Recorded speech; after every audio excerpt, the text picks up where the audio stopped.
called EMS on my father, and this is when he went into liver failure. EMS came to the house. I walked into the room, and I told my husband, I have to get ready to transport Daddy to the hospital. I came in there twice to wake him up. Mr. Cunningham, let me ask you this. We're talking emergent. Somebody could die right now. Why can't you get up and handle business so she can make sure her daddy doesn't die that day? She's the judge who gives rules on the law and life. She's intense with common sense. She's Judge Lynn Toller on Divorce Court, where real couples deal with real life. Kenneth and Tanisha met when they were just 16 years old and dated briefly. 10 years later, they married. But now tragedy has struck, and they aren't sure their marriage will survive. My husband says that I put him second. He says that I'm not there for him, that I don't support him, that I put my father first. My father had a liver transplant in November. My dad had seizures, he had stroke.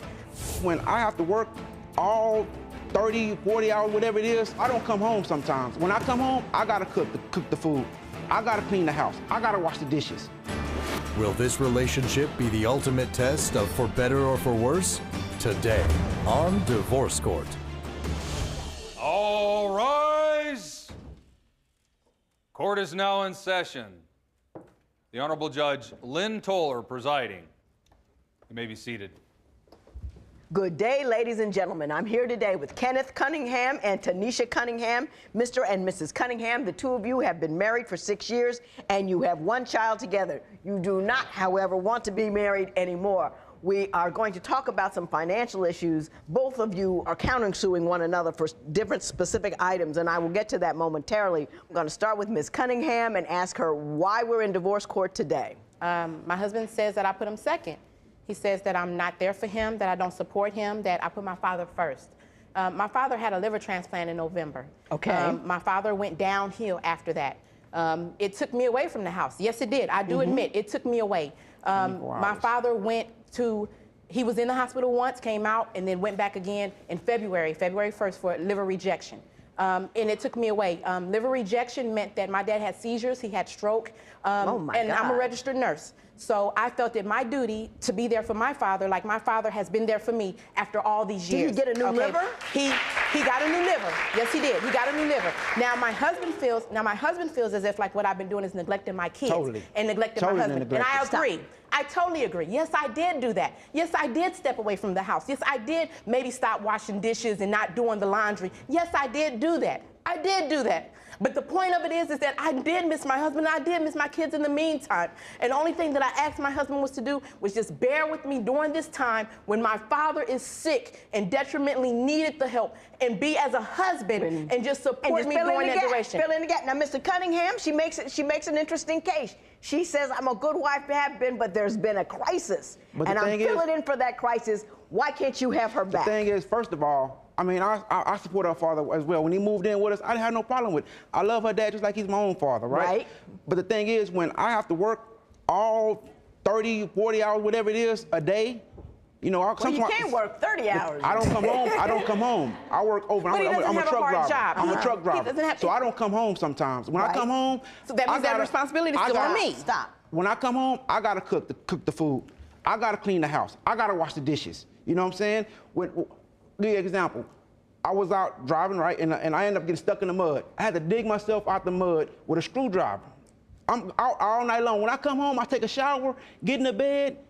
My son, she comes wake me up, talking about go feed the baby and change his pampers. And it's just incidental that the day that happened, I called EMS on my father. I called EMS on my father because what had happened was my father, this is when he went into liver failure. EMS came to the house. I walked into the room and I told my husband, I have to get ready to transport Daddy to the hospital. I came in there twice to wake him up. And now I'm thinking that if I'm telling you she came in twice to wake me up now. I think if I'm telling you that this person is, I'm having to call EMS on them. Okay, if our little 2-year-old is running around, I had him prior to that. He was able to sleep. Now, Mr. Cunningham, let me ask you this. We're talking emergent. We're talking somebody could die right. Hang on. Somebody could die right now. Why can't you get up and handle business so she can make sure her daddy doesn't die that day? Before Before she had to call EMS, but she had plenty of time to go feed him. How do you know? She had plenty of time to change his pamper. Let me ask you something, Mrs. Cunningham. In being there for your father, have you just removed yourself completely from the household that you're looking to run? Totally. Because you can't do that. Right, and I agree with you and totally. She's never at home. Never at home. 24 hours that she's at hospital a day. Agree. Stop, Mr. Cunningham. We are not doing this today. I'm sorry. Go ahead. Mrs. Cunningham? Yes, ma'am. Yes, in the beginning, yes, I did drop everything and I did go. But what I started to do was balance it out. What I started to do is I started to get help so then that I could have somebody there with my father. I started to go ahead and be able, if I was able to go ahead and get help as far as with somebody being there with my father, now it allowed me to be present at my home. I want to be there just as well. I don't want to be stuck at the hospital all day with my father. Not saying I regret. Doesn't your dad have somebody else that can stay with him? She takes over all the roles. She does everything for them. Nobody else was doing anything. And Give you another example. I go to Houston for orientation for my job, right? So I tell her, instead of riding the company bus, you come pick me up. That way we can ride back and we can have some together time. Well, we ride back, another argument. Why we have an argument? Because the whole time, the whole ride back, she's on the phone. Well, how's daddy doing? Well, this and that, daddy this and daddy that. But it's supposed to be our time, right? Now, just back up off of it a little bit. Just back away. Mm-hmm. Look at it from a few feet away from where you are. Mm-hmm. Do you think you're a bit of a daddy's girl and that you have, hey, this is my guy? I'm a daddy's girl, but I'm a grown woman. I call and tell him, let's go out to dinner. I sit there and I dress myself up. I do these things, but you know what he tells me now? It's like as if his whole demeanor has changed. And only thing I explained to him is that you're telling me that for the course of a 6-month period, I told him, I said, just be there for me so I can get dad through this. And I'm not talking about somebody sick in the hospital with a little cold. I'm talking about where my father, just even a week ago, even a week and a half ago, that my father had 6 seizures back to back and had a stroke. So no, I was not able to be there. And I just asked him to be there for me during that time. It's not that I'm being pacified and babied by my father. I just felt that my dad there was times that I could lose my father. And I was just asking for him to be there for me. Because I got his back and I've always had his back. When divorce court continues, was this marriage already on the rocks before Tanisha's father became ill? You say you don't feel she respects you. What you do, what you have, what you bring to the table. Explain that to me. All right. Now, this is before dad gets sick. Divorce isn't easy. Call toll-free at 1-877-311-2222 or visit our website at divorcecourt.com or become a fan at facebook.com/divorcecourt. Divorce Court is back with the case of Kenneth Cunningham, who wants to divorce his wife because he says she has completely neglected him and her family since her father became ill. But is it Tanisha who wanted to end the marriage first? I told him this. I said, if you can't be with me like I've been with you in your worstest, when I feel like this is my worstest, then what are we going to be together when things are all good and nice? Do you understand that this is her parent? This is a person who created her, who made her who she is, and he is in an ongoing life-threatening situation, and that her attention will be turned to him in a manner that might inconvenience you. But the thing is, all her attention is to her dad. I mean, she quit her job to take care of her dad. She's a nurse now. She quit her job. She worked 3 days a week.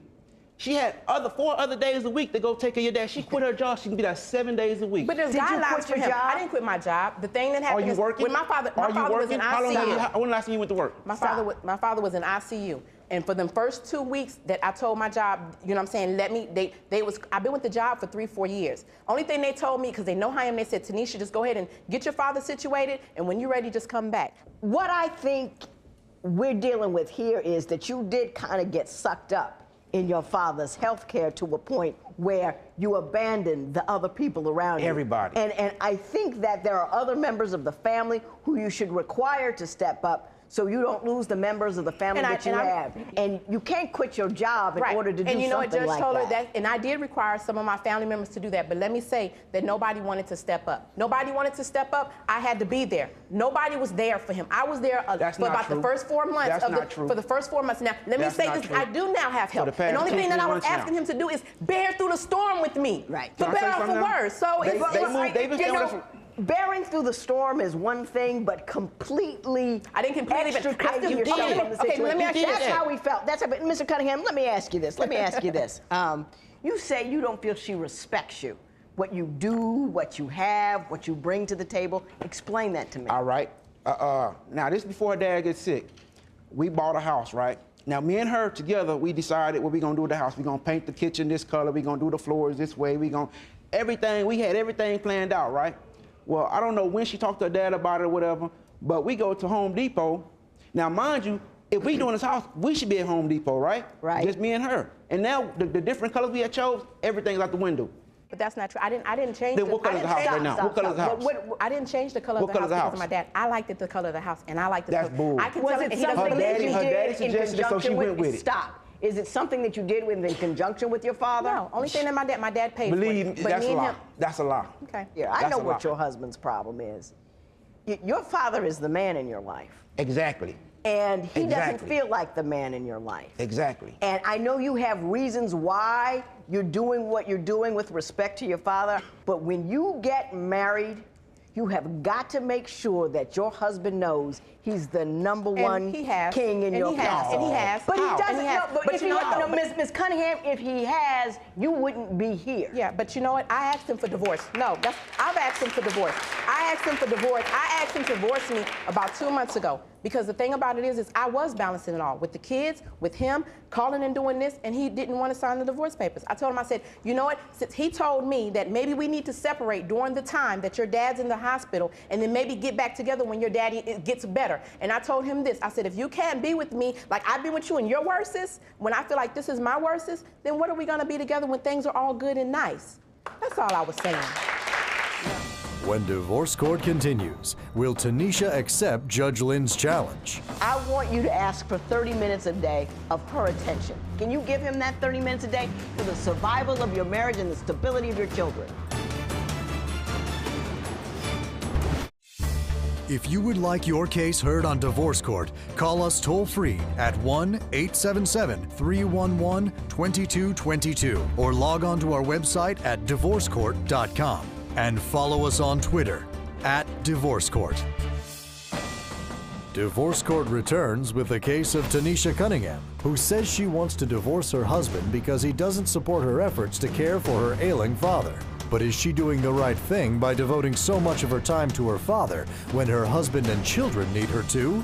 My father wanted us, his whole gig was, I have got to build you and set you free.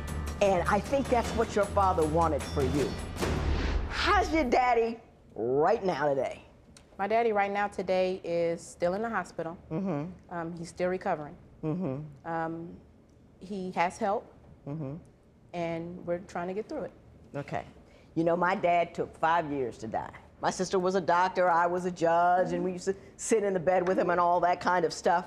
But my father was very clear about what he wanted from us. And he wanted us, his whole gig was, I have got to build you and set you free. Right. And I think that's what your father wanted for you. And I don't think that's what you're doing. Right. I think you got stuck a little bit. Right, because I love my dad and I love my husband. But I love my dad and I love my husband. Right? You're not the only one that's been in this position. And I know that. It's life. It's life. And what you're doing is you're losing your husband because you don't have perspective. And I told her. And I'm trying to give you a little perspective. Right. Yes, ma'am. And the thing, and I'm not cutting you off or any disrespect Yes, you are, to you. but go ahead. Okay. No, And I seriously. told When you talk when somebody else is talking, you say, I'm not cutting you off, you are cutting them off because you are singular. You are focused, and you cannot see outside of the tunnel that you're in. But whatever you were going to say that's so important, go ahead on and tell me. No, that's okay. No, see, don't be too. I got something to say. Don't be too about it. I'm not. I mean, that's. Yes, you are. And that's what she gets. That's what she gets. You're being too about it, Mrs. But Cunningham. she's not mad, though. Well, Mrs. Cunningham, you know what? Can you do anything for him that would be a compromise acceptable to you to make him feel like he's number one in your life? Do you think you can? I can, but I don't. It's nothing. Why not? No, I can. I said I can, but I can only do it. It has to be a two-way street. 30 minutes a day.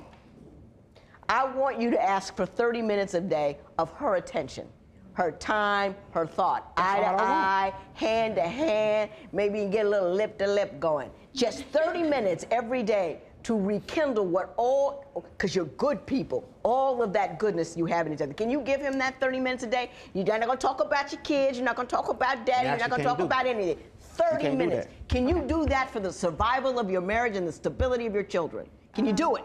Yeah, I've done it. I've done That's that. what the situation is. That's why we're here today. Asking and stuff, I've done that, Judge Toller. Okay. You want to be right, Mrs. Cunningham. Okay. You don't want to be married, you want to be right. No, I want to be married. No, you want to be right. You don't want to look at anything new. I've done it. No, I'm doing it still. I'm still willing to do it. Yeah. That's the thing. I'm still willing to do it. I see what you don't see. Everybody always sees something that you don't see. The hardest thing for anyone to see is themselves. And I'm trying to show you yourself in a manner that you're a great person. But if you can take the edge off of who you are and not talk about what you've done, and what you want to do, what you want to do, you might keep this brother.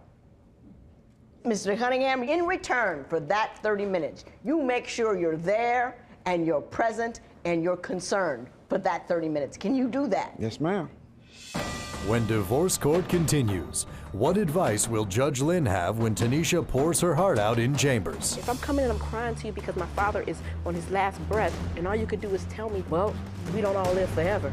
And that's why you see this here. Let me tell you something.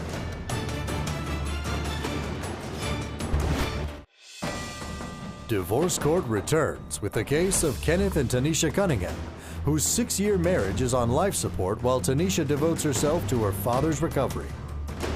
That ain't the only thing, though. That's not the only issue. This right here is not what I see every day.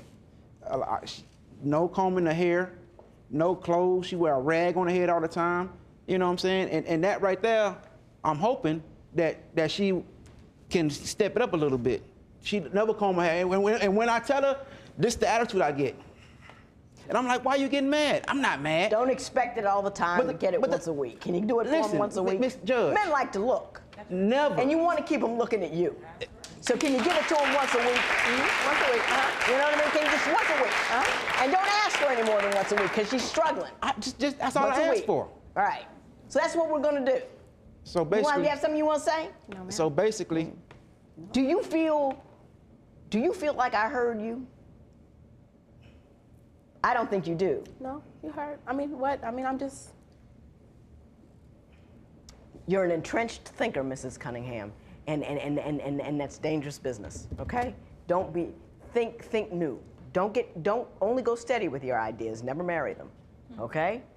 You guys do what I asked you to do, and do it not with a sense of I've already sacrificed so much. Is that I've got so much I can do from today forward and see where it gets you. Really, because I don't want to talk about the money. I want you two to stay together.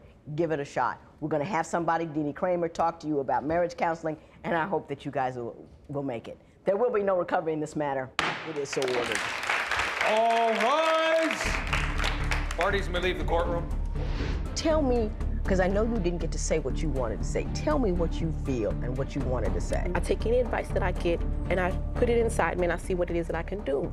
Only thing I was asking my husband to do is to help me through this while I'm helping take care of my dad. That's all I was asking.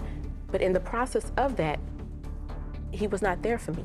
In the process of that, if I'm coming and I'm crying to you because my father is on his last breath and all you could do is tell me that, well, we don't all live forever. This is why you see this here. Let me tell you something. You're stuck, and I want to address stuck. I got stuck in my marriage once. There was a year and a half, I thought we weren't gonna make it.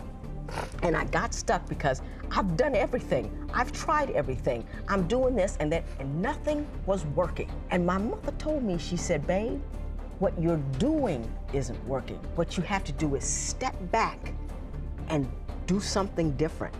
And I did that. And I brought my marriage back from the brink. Do you know what I mean? I understand what you're saying. saying. It's hard for people to leave their logic alone and step back and say, I'm gonna try something out in left field. And all I'm asking you is to try something out of left field. Good luck to you. And good luck to your dad, too. I hope he's doing better. Thank you.